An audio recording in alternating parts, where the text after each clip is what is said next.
Salam Indonesia. Anda menyaksikan berita terkini bersama saya, Purnawan.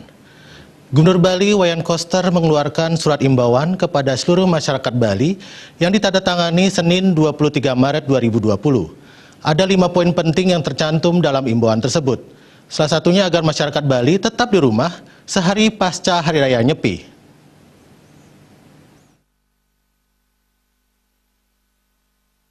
Gubernur Bali Wayan Koster mengeluarkan surat himbauan kepada seluruh masyarakat Bali yang ditandatangani Senin 23 Maret kemarin.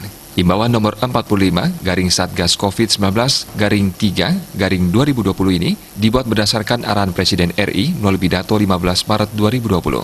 Dan maklumat Kapolri terkait penanganan penyebaran virus corona COVID-19, ada 5 poin penting yang tercantum dalam himbauan tersebut. Salah satunya, agar masyarakat Bali tetap di rumah sehari pasca Hari Raya Nyepi. Diimbau kepada seluruh masyarakat Bali untuk tetap berada di rumah masing-masing pada hari Kamis 26 Maret 2020. Koster memandang masyarakat perlu memperhatikan dengan sangat sungguh-sungguh penyebaran COVID-19 di Bali yang memperlihatkan kecenderungan semakin meningkat. Hal ini harus lebih diwaspadai dan diantisipasi agar tidak menimbulkan korban yang semakin banyak.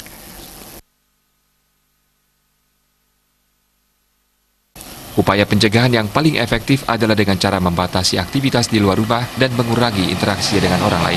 Himbauan ini agar dilaksanakan dengan tertib dan disiplin. Wartawan Bali Pos melaporkan. Tetaplah bersama Bali TV, Salam Indonesia.